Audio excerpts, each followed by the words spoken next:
Today we're going to be doing some more listening practice.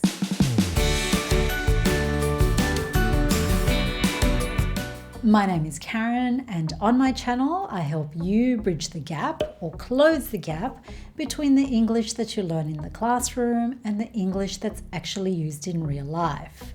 If you're new here and would like to learn some more real-life English, then make sure to press the subscribe button so that you don't miss any of my future videos. A lot of people have said to me that they can't understand the Australian accent. So lately, I've been choosing files from Australian TV shows or just ordinary Australians speaking, even if that ordinary Australian just happens to be Chris Hemsworth. Today, I have chosen a conversation from an Australian TV drama. Now, I like to choose conversations that are very natural and also something that you probably wouldn't see in a textbook, because I'd like you to learn some real-life English and also so you can hear exactly how Australians speak. Today's conversation is between a man and a woman. I'm going to play it twice at the normal speed, and while you're listening to it these 2 times, I'd like you to answer 2 questions. The first question: the man and woman mention a woman named Mary. Who is Mary?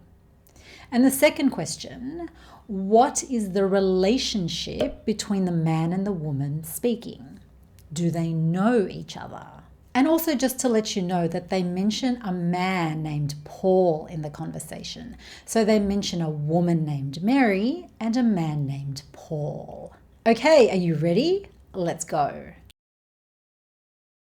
We've got a meeting. Twin Cities. Ring any bells? What, are you with Twin Cities? Yes, that's why I'm here. But I'm meeting someone called Mary. Oh, yeah, she's my assistant. I don't usually get involved at this level, but, you know, that I saw your name on the cover letter. The cover letter? Yeah, Right. so I swapped with her at the last minute. So how are you guys? Yeah, good. Just to clarify, have you spoken to Paul at all? No. We've got a meeting. Twin Cities. Ring any bells? What, are you with Twin Cities? Yes, that's why I'm here. But I'm meeting someone called Mary. Oh, yeah, she's my assistant. I don't usually get involved at this level, but, you know, that I saw your name on the cover letter. The cover letter? Yeah, Right. so I swapped with her at the last minute. So how are you guys? Yeah, good. Just to clarify, have you spoken to Paul at all? No. Okay, now we're going to listen to it a few more times, but now I'd like you to write down what you hear. As per usual, I'm going to play it 4 times, twice at the normal speed, again, and another 2 times at a slightly slower speed. And then afterwards, we can study the conversation. Okay, let's go. We've got a meeting. Twin Cities. Ring any bells? What, are you with Twin Cities? Yes, that's why I'm here. But I'm meeting someone called Mary. Oh, yeah, she's my assistant. I don't usually get involved at this level, but, you know, that I saw your name on the cover letter. The cover letter? Yeah, Right. so I swapped with her at the last minute. So how are you guys? Yeah, good. Just to clarify, have you spoken to Paul at all? No. We've got a meeting. Twin Cities. Ring any bells? What, are you with Twin Cities? Yes, that's why I'm here. But I'm meeting someone called Mary. Oh, yeah, she's my assistant. I don't usually get involved at this level, but, you know, that I saw your name on the cover letter. The cover letter? Yeah, Right. so I swapped with her at the last minute. So how are you guys? Yeah, good. Just to clarify, have you spoken to Paul at all? No. We've got a meeting. Twin Cities. Ring any bells? What, are you with Twin Cities? Yes, that's why I'm here. But I'm meeting someone called Mary. Oh, yeah, she's my assistant. I don't usually get involved at this level, but, you know, that I saw your name on the cover letter. The cover letter? Yeah, Right. so I swapped with her at the last minute. So how are you guys? Yeah, good. Just to clarify, have you spoken to Paul at all? No. We've got a meeting. Twin Cities. Ring any bells? What, are you with Twin Cities? Yes, that's why I'm here. But I'm meeting someone called Mary. Oh, yeah, she's my assistant. I don't usually get involved at this level, but, you know, that I saw your name on the cover letter. The cover letter? Yeah, Right. so I swapped with her at the last minute. So how are you guys? Yeah, good. Just to clarify, have you spoken to Paul at all? No. We've got a meeting. Twin Cities. Ring any bells? Wait, are you with Twin Cities? Yes, that's why I'm here. But I'm meeting someone called Mary. Oh, yeah, she's my assistant. I don't usually get involved at this level, but, then I saw your name on the cover letter. The cover letter. Yeah, so I swapped with her at the last minute. So how are you guys? Yeah, good. Just to clarify, have you spoken to Paul at all? No. Did you like my attempt at the male and female voices in today's conversation? Okay, let's study some of the words and phrases that they used. Firstly, the woman says, "We've got a meeting, Twin Cities, ring any bells?" Now, ring any bells or ring a bell, this is an idiom and it means that something sounds familiar. That name rings a bell, but I really can't remember how I know him. Does that place ring any bells? We went there 10 years ago, remember? Some people ask me this, and I usually don't remember, unfortunately. Sorry, I just have a very bad memory. So here she's asking the man if the meeting that they're going to go to sounds familiar. Does he remember that he has a meeting to go to? The man says, "But I'm meeting someone called Mary." And then she replies with, "Oh yes, she's my assistant." So that's the answer to my first question. Mary is her assistant. Mary is this woman's assistant. She then says, "I don't usually get involved at this level." So to get involved or to be involved in something means to join something or to be connected with something. So you may be involved in a lot of activities with your university's swimming club, for example, or you might be involved in a large project at work. Here in this conversation, she says that she doesn't usually get involved at this level. So what she means here is she doesn't get involved at this lower level, at this more junior level. Mary, her assistant, usually does the work at this lower level, at this more junior level. Then she goes on and says, "But, then I saw your name on the cover letter."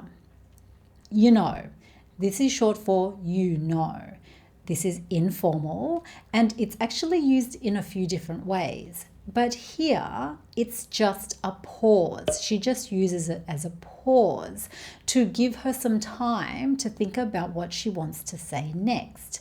So it doesn't mean anything. It's just used to give you some time to think about what you want to say next. And cover letter or covering letter is the letter that you put in front of another document to explain what that document is, or to give the person receiving the document some more information.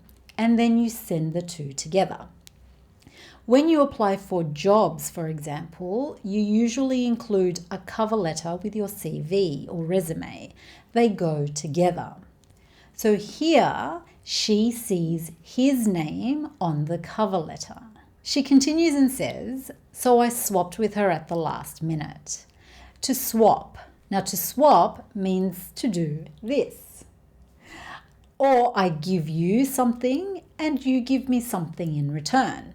So an exchange. So for example, we can swap books.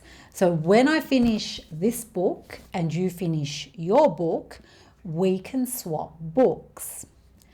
But this book is very thick. So you may be waiting a long time before we can swap books. Or maybe I'm sitting next to the window on the bus and my daughter wants to sit in my seat so she can look out the window. So I swap seats with her. In the conversation, she swapped with Mary. So even though Mary usually does the work at this lower level, because she saw this man's name on the cover letter, she obviously knows him, she decided to swap with Mary this time. She wants to see her friend or colleague or workmate. So the answer to my second question is they do know each other. They're probably friends or colleagues or workmates. The woman says, I swapped with her at the last minute. Now, the last minute, this means the latest possible time. So let's say, for example, the meeting is tomorrow. This meeting has been in Mary's calendar for the last 3 months, say. So Mary has been planning to go to this meeting for a long time now. But then this woman, Mary's manager, has decided at the last minute, at the latest possible time, that she is going to go to this meeting. So she swapped with Mary at the last minute. A lot of students leave their assignments until the very last minute. Are you or were you one of these students? Let me know in the comments below. Then the man says, just to clarify, have you spoken to Paul at all? Now, to clarify, this verb means to make something clearer or easier to understand. Can you please clarify what you meant in this paragraph? I don't quite understand what you've written here. I am happy to clarify anything that is unclear in this video. Just let me know in the comments below if you need me to clarify anything for you. Seriously. He says, just to clarify. What he means is, let me make sure I understand. So he just wants to be clear himself. He just wants to make sure that he understands the situation. And what does he want to understand? If she has spoken to Paul at all. Now, at all, this is an adverb and it's actually really useful. It's used in negative sentences and in questions to emphasize what you're saying. Now, to emphasize means to show that something is important, that someone should give their attention to it. Now, I've mentioned this word and I use it all the time in my videos, so I hope that you know the meaning of this word now. I haven't eaten anything at all today. Now, I could just say, I haven't eaten anything today. That's fine, there's nothing wrong with that sentence. But I said I haven't eaten anything at all today because I want to emphasize to you that I haven't eaten one little bit of food today, so I'm really hungry. I'm starving. So I said I haven't eaten anything at all today. That example was not true, just to let you know in case you're worried about my health. I did eat today. So here he asks, have you spoken to Paul at all? So he's wondering if she has had any contact with Paul in any way, even just to say hello, just one word to Paul. So he wants to emphasize speaking with Paul. Has she spoken to Paul in any way? Has she spoken to Paul at all? So Paul is obviously an important person. So maybe he's going to this same meeting with them, or maybe he's a friend or a colleague or a workmate as well. So he wants to know if she has spoken to Paul in any way. Have you spoken to Paul at all? Okay, so we learnt a lot of new words and phrases today. Let's listen to the conversation one last time and see if you can pick up some more of the conversation this time round. We've got a meeting. Twin Cities. Ring any bells? What, are you with Twin Cities? Yes, that's why I'm here. But I'm meeting someone called Mary. Oh, yeah, she's my assistant. I don't usually get involved at this level, but, you know, that I saw your name on the cover letter. The cover letter? Yeah, Right. so I swapped with her at the last minute. So how are you guys? Yeah, good. Just to clarify, have you spoken to Paul at all? No. Thank you for watching today's video. Please give me a thumbs up if you found it useful so that I know to make more videos like this one for you in future. Keep practicing, stay safe out there, and I shall see you next time. Bye.